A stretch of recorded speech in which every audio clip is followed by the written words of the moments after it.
Hi, this is Brad Linder with Liliputing, and this is the Asus Zenfone 2. It's a 5.5-inch phone with an Intel Atom processor and sells for $299 with 4 gigs of RAM and 64 gigabytes of storage. There's also a cheaper version with less memory, less storage, and a slightly slower processor.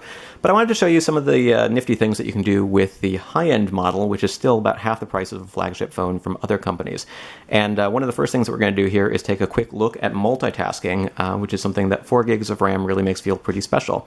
So I've got a couple of different games loaded up here. We've got Asphalt 8, which is a racing game, and they're all pretty resource-intensive apps as far as Android goes.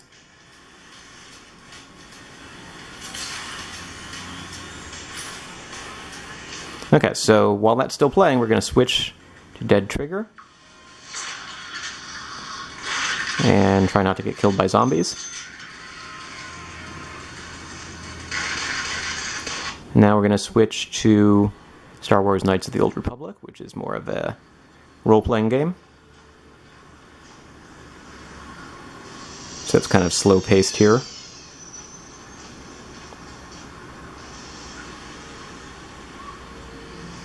And from there, let's switch to Wind Up Night, which is more of a platformer. Whoa. Wait, where's the roll button? There it is. Whoops. It's kind of hard to keep things straight when I'm trying to play 4 different games at once. And again, we can switch back and forth between any of these and resume exactly where we left off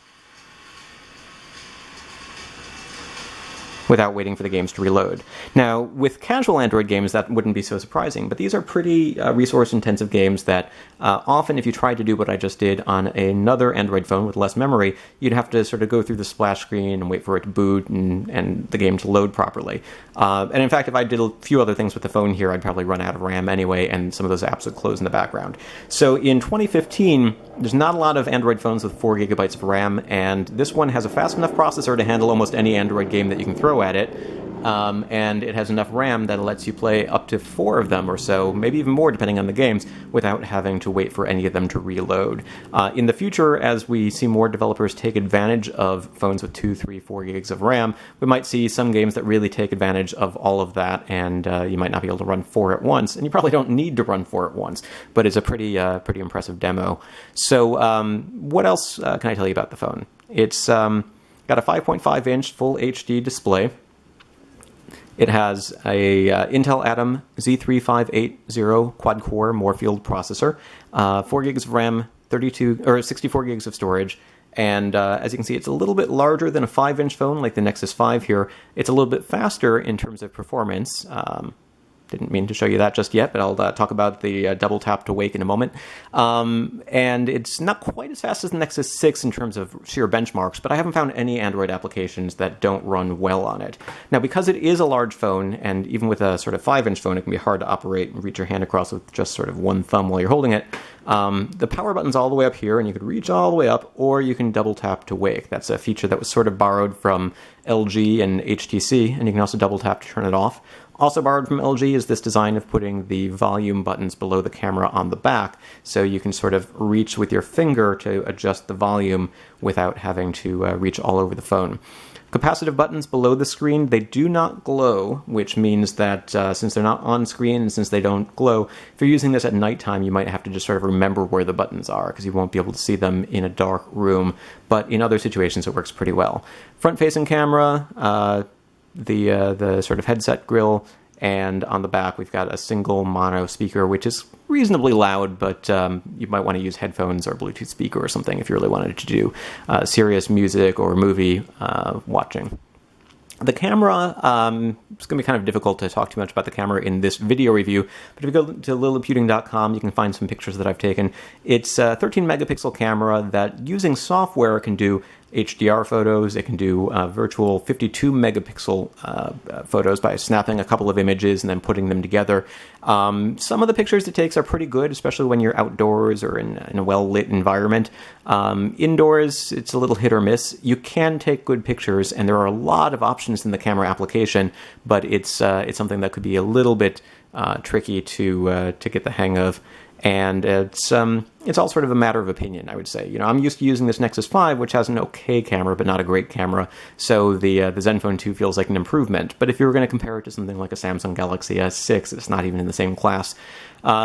Similar battery life. It has a 3,000 milliamp battery. It gets better battery life than the Nexus 5 in most situations, but it's not exactly the best battery that you're going to find in a smartphone. I do get all-day runtime when I'm using it around the house and connected to Wi-Fi. When I use it out of the house and it's connected to 4G LTE network, it tends to go through the battery much more quickly. It's got this sort of fake brushed metal plastic rear back, which can be removed and replaced if you wanted to put something else on there with a different color or texture. There's also an optional flip cover accessory, which has some nice features, including, I don't know if it'll do if I don't tap it in, the ability to automatically wake the screen or show certain widgets here on the front when it's in use.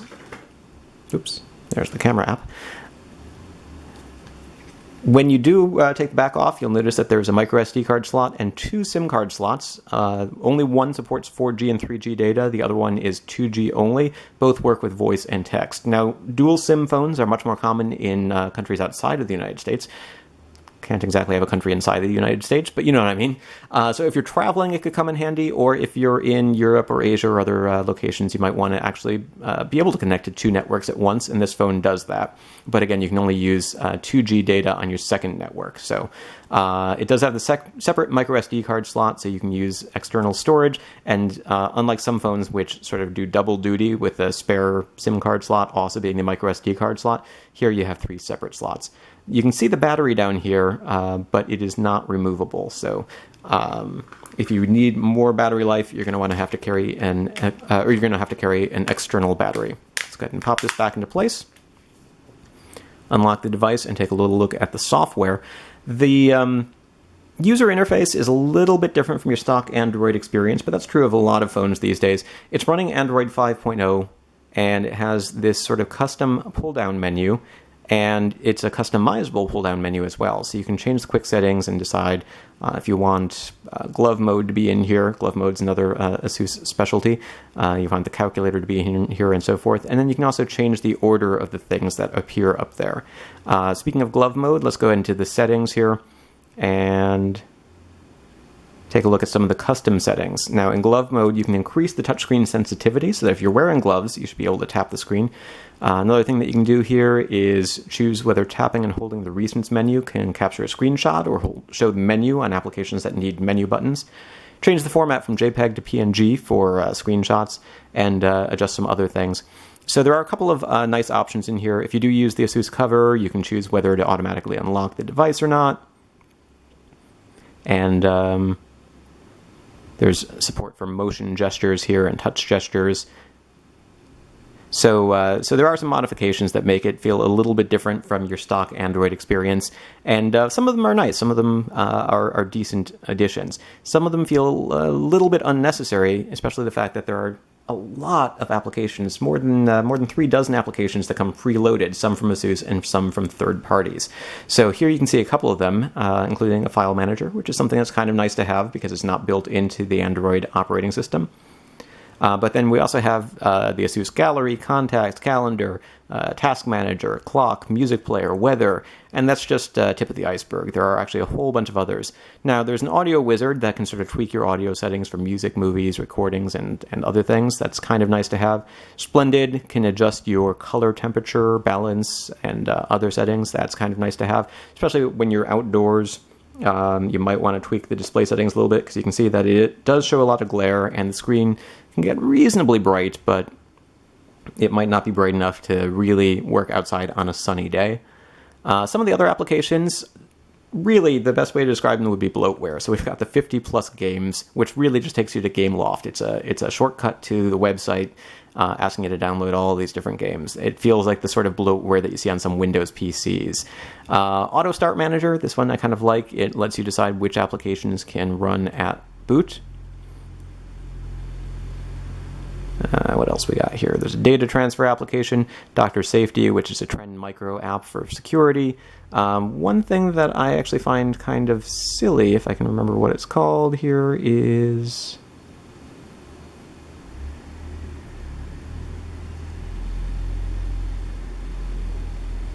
Yep, I'm having a difficult time remembering. Oh, there's a theme engine.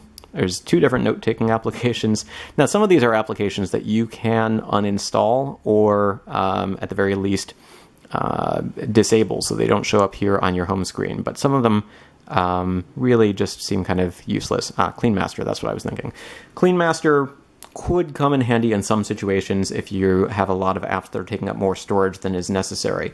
But one of the things that this app does is it constantly sends me a notification in the notification tray telling me that my phone is using a lot of RAM and do I want to free up some RAM, which feels like a silly thing to do on a phone with 4 gigabytes of RAM. The appeal here is that you can use all of that RAM. Empty RAM is wasted RAM, so you don't actually need more free space. Android will close applications in the background. So even though I showed you a whole bunch of different apps sort of running simultaneously, I bet you if we tried to load Asphalt now, nope. I was going to say, I bet you it would reload. It would restart because we probably ran out of memory, but that does not seem to have happened. So we haven't run out of memory. It doesn't need to reload. We've got plenty of RAM, so thus proving my point. Applications run nicely. Video looks pretty good. Let's go ahead and get a little bit meta here, show you a video of a video that I've shot. So it's your friend's birthday. How do you find the perfect gift? Download the Amazon app and let it find you. Just see your mom. Or watch an ad. I'm Brian Linder with Liliputing, and this is a Google Nexus 5 running the Android M developer here for a reason.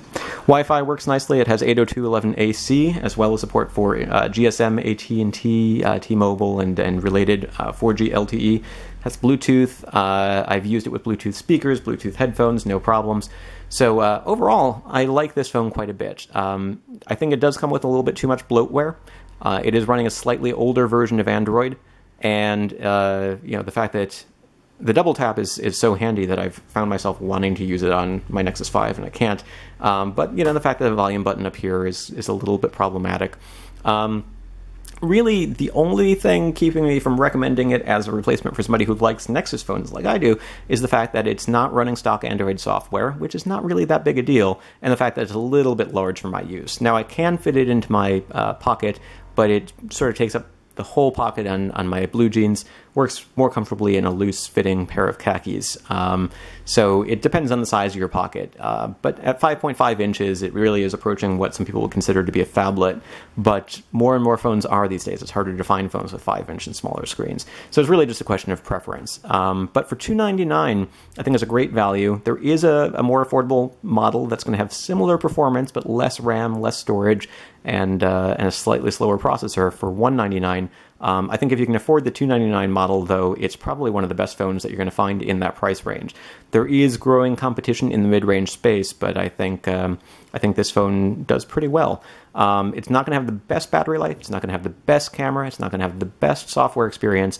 But find me another phone with 4 gigs of RAM, arguably all-day battery life, and the kind of performance that you get here. And it does have pretty good graphics and media performance as well. So that's an overview of the Asus Zenfone 2. You can find more details at liliputing.com.